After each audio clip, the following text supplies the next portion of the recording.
la mise en œuvre très prochaine des projets de renforcement de la sécurité sanitaire et de soins de santé primaire avec l'appui des partenaires techniques en vue de la revitalisation des districts sanitaires.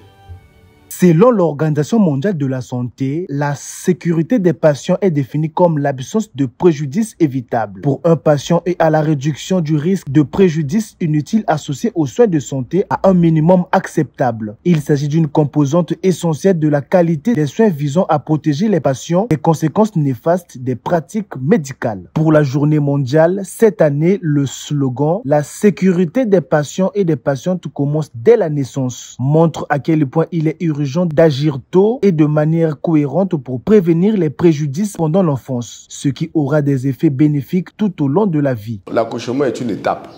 C'est d'abord la grossesse. Dans notre hôpital, nous avons une unité du service de gynécologie obstétrique qui s'occupe des problèmes de la femme enceinte et des enfants. Eh bien, nous avons des situations à risque. Il faut d'abord identifier les situations à risque. Les situations à risque, ce sont ces femmes qui présentent des maladies, mais susceptibles d'entamer le devenir d'une grossesse. Et donc, dès l'identification de ces facteurs de risque, eh bien, ces femmes sont prises en charge même avant la grossesse. Premier élément. Deuxième élément, pendant la grossesse, bien sûr, c'est la surveillance avec beaucoup de rigueur de la grossesse. Et parce qu'à la fin, lorsqu'on est au 8e mois, on doit établir ce qu'on appelle le pronostic d'accouchement.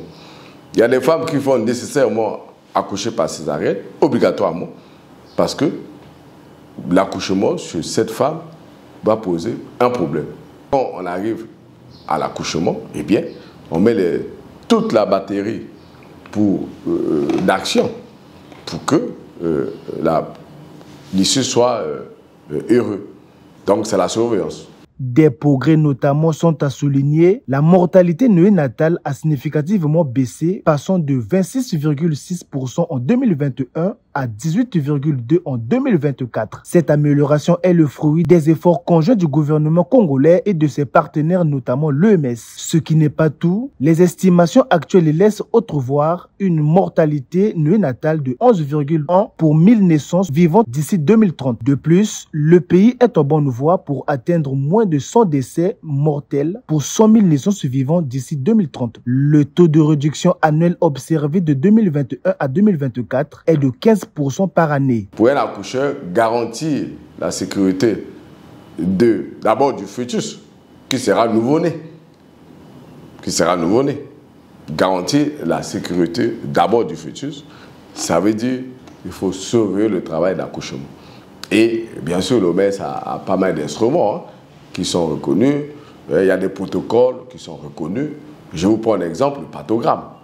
Donc déjà, le fait d'établir un pathogramme, on surveille la mère et bien sûr le fœtus, c'est déjà garantir la sécurité.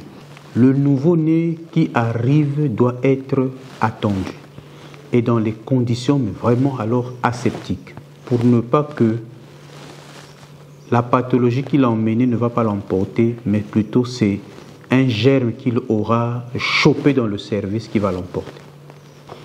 Deuxièmement, le délai de prise en charge.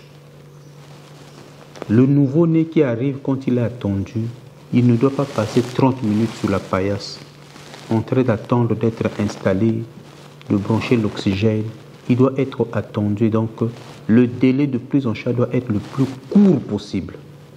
Le thème de la célébration de la présente journée mondiale de la sécurité des patients est étroitement lié à celui de la célébration de la journée mondiale de la santé, qui disait une bonne santé à la naissance pour un avenir plein d'espoir. Des soins sûrs pour chaque nouveau-né et chaque enfant rentrent pleinement dans ce thème.